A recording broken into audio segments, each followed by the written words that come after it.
Hello મિત્રો, રામ રામ ને સીતારામ બધાને. તો બાપા સીતારામ બધાને હાજર રાખી શુભકામના આપું છું.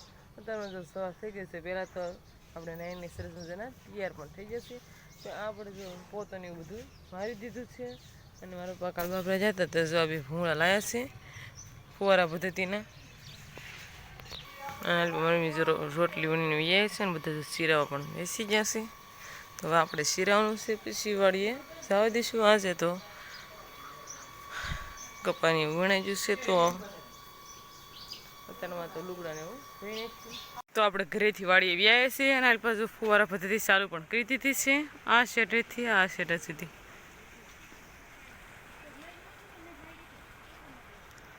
આ શેઢા લઈને ફુવારા પદ્ધતિ ચાલુ છે. અને આલ્પા મોટર પણ ચાલુ છે. મમ્મીની જો લહણ સોંપવાનું છે તો કળી ભાંગે છે.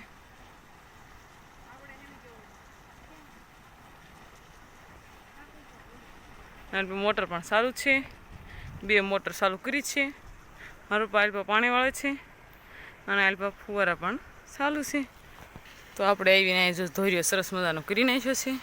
અને હવે આલ્પા લહણ સોંપવાનું છે. આ એક કેરામાં આ 3 કેરા હમણાં પડ્યા છે. કાંઈ ઘઉં ને એવું કાંઈ વાવ્યું નથી. આ 1 કેરો ઓલા પણ લગીને લહણનો સોંપવાનો છે.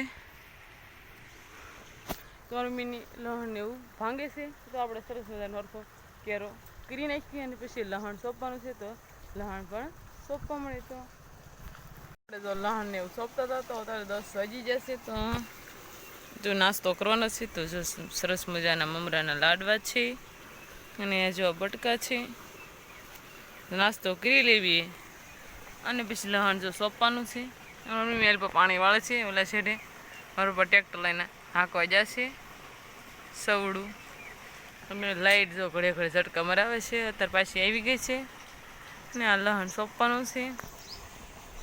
એટલું લહણ સોંપ્યું છે. અહીંથી અહીં સુધી સોંપ્યું છે. તો લહણની કળીઓ ખૂટી ગઈ તો મમ્મીની ગાંઠીને એવું ભાંગે છે. તો આપણે ઘડીક ભંગાવી અને પછી પાછી ઉલા એક સોંપવાનો આખો કેરો તો હવે સોંપવા મળી. અને હમણાં 11 વાગે જેવો ટાઈમ પણ થઈ ગયો છે. તમારી બેન ઘરે છે તો એ રસોઈ એવું બનાવશે. રસોઈ એવું બનાવી નાખે પછી અહીંયા આપણે ભાત અહીંયા લઈને વિયાવાનું છે. સંજયની આજ મારા ભાઈ ને મારી બેન ભણવા વ્યાઈ જશે કરિયાણા. તો બે દીધી કંઈ જતા નથી એટલે મારા પછી હવે કપાઈને એવું બધું વીણાઈ ગયું છે. તો મારા પાની એટલે મારી બેનને એને કીધું જવા દો ભણવા. તે હવે રોજ 7 વાગે ભણવા જવા દેશે. તો હવે લહણ થોડુંક શ્રે એ સોંપી દેવી. તો હજી જો 2:30 વાગ્યા જેવો ટાઈમ થઈ ગયો છે. તો હજી કંઈ લાઇટ ગઈ નથી. 2 વાગે જવાની હતી તો કંઈ ગઈ નથી. મારા પપ્પા હજી પાણી વાળે છે. પણ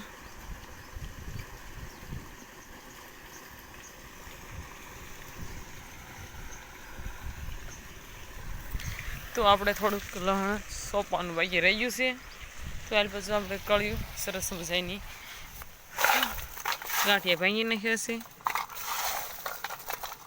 આપણે થોડુંક મોડું થઈ ગયું એટલું કાંઈ લહણ સોંપાણું ન કરી ક્યારનું આપણે સોંપાઈ જાત. બધાને તો કેવડું થઈ ગયું છે. આપણે હવે એટલું સોંપવાનું બાકી રહી ગયું છે તો હમણાં સોંપી નાખવી. અત્યારે થયો છે 2 વાગે જેવો ટાઈમ પણ થઈ ગયો છે. 2:30 વાગે જેવો થઈ ગયો લગભગ. તો હવે આપણે લહણ સોંપવાનું છે. થોડુંક રહી ગયું છે એ સોંપી નાખવી અને ગુવારને એવું કંઈક બકાલું પણ સોંપી દેવી.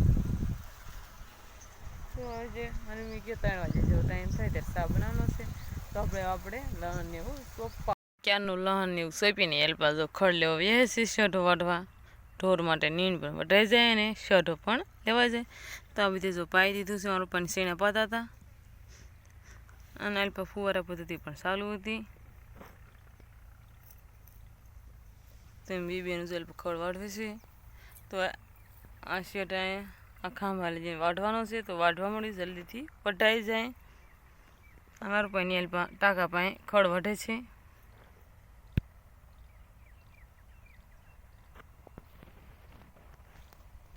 તો આપણે જો વાડીથી ચારના વ્યાયા છે અને અમારી બેન દક્ષાબેન ઘરે હતા એટલે રસોઈ પણ બનાવવા માંડ્યા છે.